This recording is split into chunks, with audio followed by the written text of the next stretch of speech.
Hello Hindi medium academy में आप सभी का स्वागत है। मैं हूं अरुण कुमार यादव और आज इस वीडियो में हम देखेंगे गणित कक्षा 8 का जो अध्याय 8 है राशियों की तुलना, इसके ऊपर कुछ बहुविकल्पीय प्रश्न। और इससे पहले मैं ये पूरा चैप्टर अपलोड कर चुका हूं, तो अगर आपने वो नहीं देखा है, आपको इस चैप्टर में कहीं दिक्कत है, तो उस वीडियो का लिंक या फिर उस पूरी प्लेलिस्ट का लिंक इस वीडियो के डिस्क्रिप्शन में है, आप वहाँ से देख सकते हैं। तो चलिए शुरू करते हैं प्रश्न संख्या 1 से। देखो, जो पहला प्रश्न है इसमें हमसे पूछा गया है 5 मीटर का 10 किलोमीटर से अनुपात कितना होगा। हमारे सामने 4 ऑप्शन है, ए, बी, सी या डी।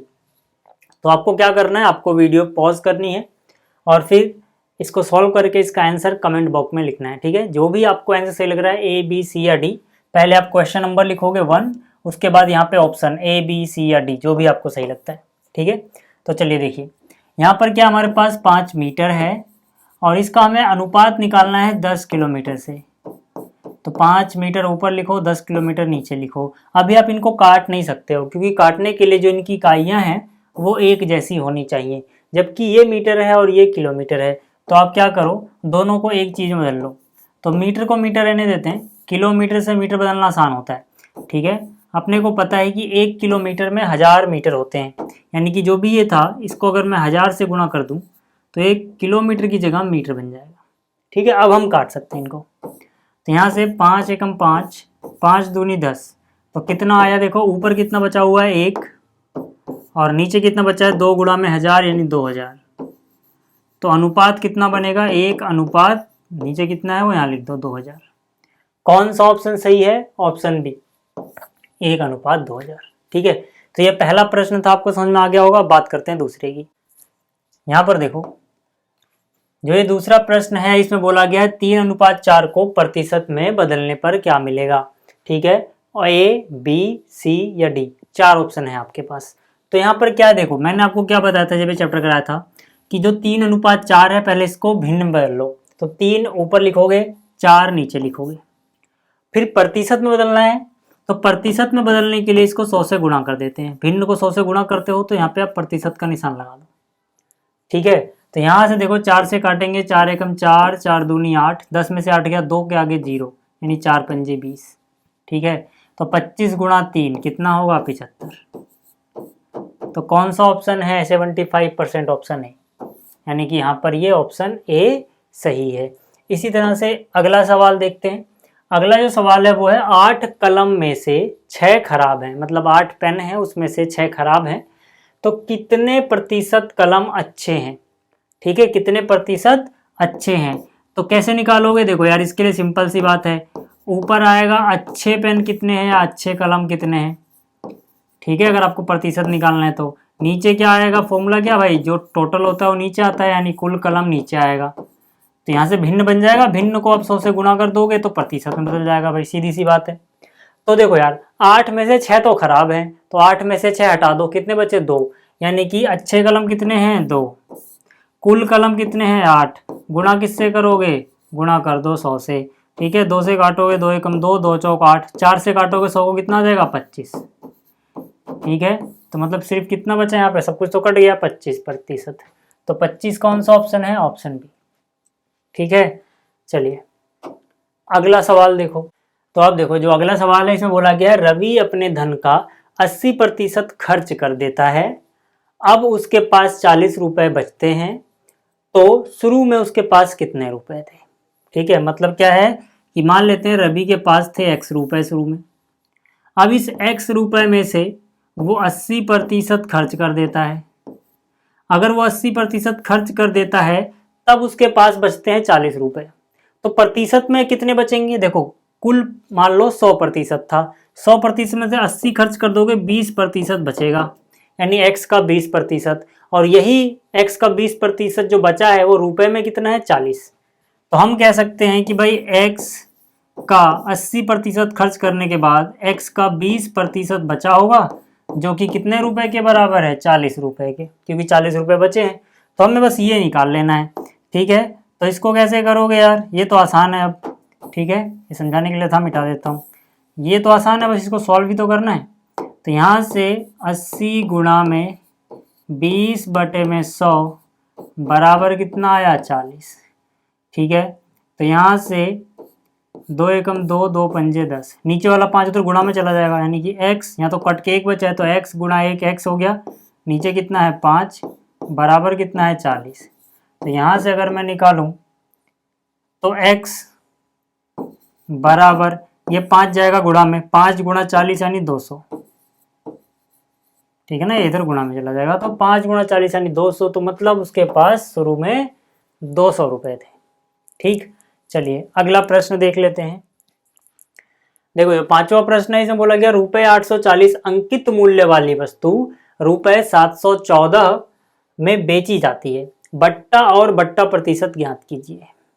ठीक है, मतलब देखो यार 840 रुपए अंकित थे, मतलब मान लो आप कोई चीज खरीद रहे हो जो उस पर लिखा हुआ है उसका प्राइस, उसका मूल्य वो 840 रुपए है, लेकिन 840 की बजाय कितने रुपए में बेच दी गई, 714 रुपए में। तो कितना बट्टा मिला, मतलब कितनी छूट मिली, कितना डिस्काउंट मिला, तो जाहिर सी बात है इतने में था इतने में बेच दिया, कितने कम में बेचा उतना ही तो बट्टा होगा, यानी कि बट्टा यानी कि छूट जो है वो कितना, अंकित मूल्य माइनस में जो भी आपने विक्रय मूल्य यानी जितने बेच दिया। कहने का मतलब अगर मान लो कोई चीज 5 रुपए की होती है, आप 4 रुपए में ही बेच देते तो मतलब आपने 1 रुपए की छूट दी है ना।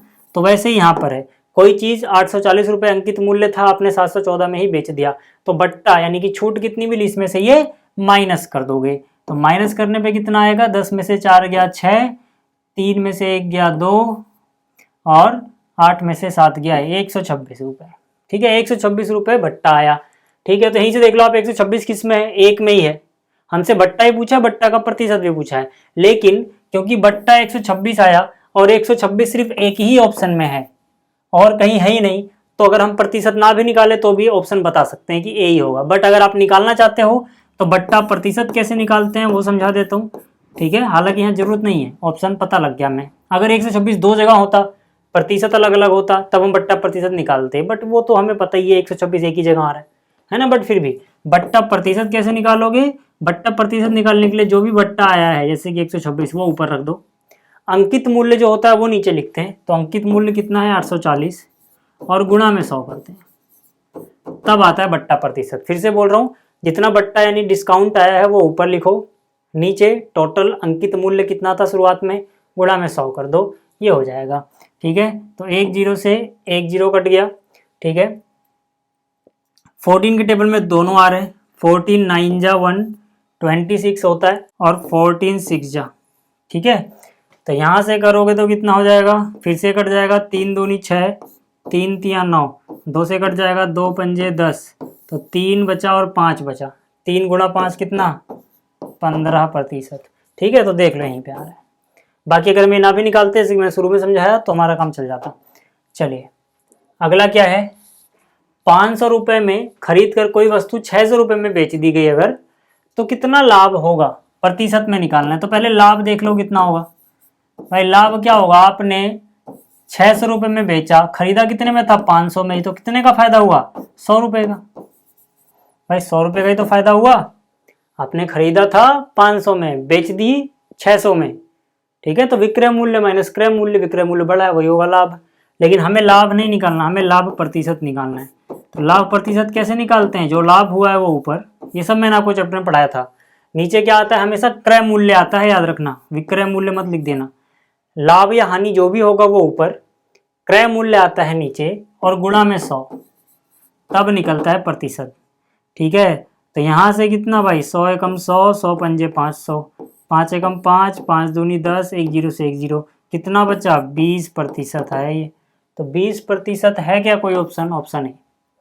ठीक है, तो ये भी हो गया होगा, समझ में आ गया होगा। अगला क्या है देखो, अगला है अपने पास, इसको थोड़ा बड़ा कर लेते हैं। यदि किसी वस्तु को 600 रुपये में बेचने पर 40% की हानि होती है तो उसका क्रय मूल्य कितना होगा। ठीक है, मतलब देखो हमें विक्रय मूल्य दे रखा है, हमें क्या दे रखा है, हमें दे रखा है विक्रय मूल्य। विक्रय मूल्य कितना दे रखा है 600 रुपये। 600 रुपये विक्रय मूल्य में जब बेचा जाता है तो इसे हानि होती है, और हानि कितनी होती है, हानि होती है 40% की। हमसे क्या पूछा है, हमसे पूछा है क्रय मूल्य बता दो, मतलब कितने में खरीदा गया होगा ये। तो मान लेते हैं क्रय मूल्य x है। ठीक है, तो अब देखो भाई, अपने पास क्या है कि जो भी विक्रय मूल्य आएगा वो कैसे आया होगा, सोचो। विक्रय मूल्य कैसे आता है जब हानि होती है? तो क्रय मूल्य माइनस में हानि, लाभ होता तो जोड़ते, हानि होती है तो घटाते हैं। ये फॉर्मूला मैंने आपको पढ़ाया था, ठीक है, कि विक्रय मूल्य जो होता है क्रय मूल्य माइनस हानि होता है। अगर लाभ होता तो प्लस में लाभ लिखते, ठीक है। तो देखो यार, विक्रय मूल्य अपने को पता है कितने में बेचा गया, 600, तो यहाँ लिख दो 600। क्रय मूल्य अपने को नहीं पता, लेकिन हमने उसे क्या मान लिया है, x, तो क्रय मूल्य के नीचे x आ जाएगा। हानि अपने को प्रतिशत में पता है 40%, लेकिन ये 40% किसकी होती है हानि, x की, है ना, x का 40% है हानि। याद रखना, हानि या लाभ किसका प्रतिशत होते हैं, क्रय मूल्य का, ठीक है। मतलब ये 40% है तो किसका 40%, क्रय मूल्य का, है ना। और क्रय मूल्य कितना माना है, x, तो मतलब जो ये हानि हो गई ये x का 40% हो गई। और यहाँ x क्यों लिखा है, क्योंकि क्रय मूल्य x है। समझ में आ गई बात? चलिए, अब तो ये आसान हो गया यार, अब तो सॉल्व ही तो करना है बस। तो ये x माइनस x का 40% मतलब x गुणा में 40, ये निशान हटाओगे तो नीचे कितना आ जाएगा, 100, ठीक है भाई। तो कितना हो जाएगा, देखो यहाँ पे 600 रहने दो, बराबर 100 गुणा में x, कितना हो जाएगा 100x, माइनस 40 गुणा x बटे में कितना 100। तो इसको अगर मैं सॉल्व करूं तो सीधा सीधा कितना, 600 बराबर 100 माइनस 40 यानी 60x बटे में 100। एक जीरो से एक जीरो कट गया, तो यहाँ से x का मान कितना आ जाएगा, देखो 600, नीचे वाला 10 आएगा गुणा में, ऊपर वाला जो 6 है नीचे आ जाएगा यहाँ। तो 6 एकम 6, 2 जीरो तो 2 जीरो, यानी 100 गुणा में 10 कितना, 1000। यहाँ पे 100, यहाँ पे 10, गुणा करोगे कितना हो जाएगा, 1000। तो x का मान 1000 है, x मतलब क्रय मूल्य, यानी वो 1000 रुपये है उसका क्रय मूल्य, ठीक है। तो ये समझ आ गया प्रश्न 7। अब देखते हैं प्रश्न 8वां क्या है। अब देखो, जो प्रश्न 8 है इसमें बोला गया किसी स्कूटर का दाम 34,000 रुपये था, अब 20% बढ़ चुका है, तो नया दाम कितना है, ठीक है। तो नया दाम हम कैसे निकाल सकते हैं, इसको सिंपली समझ लो भाई। जैसे मान लो कोई चीज़ पहले 2 रुपये की थी, अब 1 रुपया और बढ़ जाए, तो 2 और 1 3 रुपये तो हो जाएगा ना नया दाम। तो वैसे ही कोई चीज़ पहले कितने की थी, 34,000 की, इसमें कुछ बढ़ चुका है दाम, जितना बढ़ा है वो जोड़ दो। कितना बढ़ा है, 20%, लेकिन ये 20% किसका, जो पहले था, पहले कितना था 34,000, तो मतलब 34,000 का 20%। फिर से समझ लो, ये जो लिखा है ये है कितना बढ़ा, और ये जो लिखा है पहले कितना था, ठीक। तो यहाँ से क्या हो जाएगा, ये हो जाएगा 34,000 प्लस में 34,000 का 20% कैसे निकालोगे, 34,000 का की जगह गुणा 20% के लिए नीचे 100, ठीक है। तो एक शून्य से एक शून्य गया, इससे एक गया, तो यहाँ से कितना आया 34,000 प्लस यहाँ से कितना हो जाए 3400, और यहाँ कितना है गुणा में 2, 3400 गुणा में 2 यानी 6800। इनमें जोड़ोगे तो 34,000 6,000 40,800, कितना आ गया 40,800 रुपये। कौन सा ऑप्शन है 40,800, ऑप्शन बी, ठीक है। तो ये भी आपको समझ में आ गया होगा। अगला देख लेते हैं, यानी कि प्रश्न संख्या 9। क्या बोला गया यहाँ पे, रुपये 1500 में खरीदी गई वस्तु कितने में बेची जाए कि 20% का लाभ हो। मतलब यहाँ पे हमें क्रय मूल्य पता है, अपने को पता है क्रय मूल्य जो है वो 1500 रुपये, ठीक है। और लाभ भी हमें पता है 20% का है, ठीक है। विक्रय मूल्य हमें बताना है, हमें क्या बताना है, विक्रय मूल्य, यानी कितने में बेची जाए कि लाभ जो है 20% हो। पहले तो लाभ निकाल लो, लाभ कितना है 20%, किसका 20% भाई, 1500 का, 1500 का 20%। मैंने आपको थोड़ी देर पहले बताया था, लाभ या हानि जो प्रतिशत होते हैं किसका प्रतिशत होते हैं, क्रय मूल्य का। क्रय मूल्य कितना है 1500, तो लाभ कितना आ जाएगा 1500 गुणा में 20 बटे में 100, ठीक है, 2 जीरो से 2 जीरो गया, 15 गुणे में 20, तो 15 दूनी 30, 1 जीरो तो 1 जीरो। ठीक है, तो लाभ आ गया 300। हमसे क्या पूछा गया, कितने में बेची जाए, कितने में बेची जाएगी भाई। देखो यार, ये तो सीधा सा है,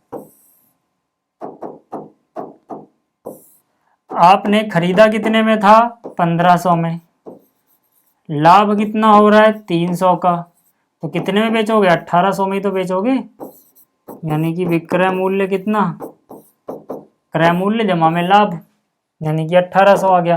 कौन सा ऑप्शन है 1800, ऑप्शन ए। ठीक है, तो ये होगा। अगला देखते हैं। ठीक है, अगला जो प्रश्न इसमें बोला गया है, किसी व्यक्ति के खर्चे और बचत का अनुपात 3:4 है। ये क्या है, खर्चे और 3:1 है। ठीक है, तो मतलब 3:1 जो है वो खर्चे और बचत का अनुपात है। ठीक है ना, ये किसका अनुपात है, खर्चे अनुपात बचत। ठीक है, 3:1 आता है, और वह 20,000 रुपये कमाता है, तो बचत रुपए में कितनी है। ठीक है, तो खर्चा मान लेते हैं 3x है, क्योंकि पहले खर्चा है तो पहला जो नंबर है वो खर्चे के लिए, फिर दूसरा अनुपात के बाद बचत है, तो अनुपात क्या है 1, तो इसको मान लेते हैं 1x है। तो खर्चा और बचत दोनों को जोड़ दोगे, कुल कमाई आ जाएगी। ठीक है, 3:1 था, तो खर्चा मान लिया 3x है, बचत मान ली 1 है तो 1x है। खर्चा और बचत दोनों मिला के टोटल कमाई कितनी है, टोटल सैलरी 20,000, यानी इनको 20,000 आ जाएगा। तो यहाँ से 3x और 1x कितने x हो गए, 4x बराबर 20,000, तो x बराबर 5,000। भाई 4 पंजे 20, जब ये 4 नीचे जाएगा काटेगा, तो 4 एकम 4, 4 पंजे 20, 5,000। ठीक है, तो x का मान आ गया 5,000। x क्या है, बचत ही तो 1x है, बचत कितनी है 1x। हमसे क्या पूछा गया, बचत रुपए बता दो, यानी 5,000। कौन सा ऑप्शन है, ऑप्शन सी। अच्छा, अगर खर्चा पूछते तो वो 3x था, यानी 5 गुणा 3 तब 15,000 था, लेकिन अभी हमसे बचत पूछी है तो वो 5,000 होगी। तो ये थे 10 प्रश्न, आपको समझ में आए होंगे। इस वीडियो में इतना ही, जल्दी मिलेंगे अगली वीडियो में। इस वीडियो को देखने के लिए धन्यवाद।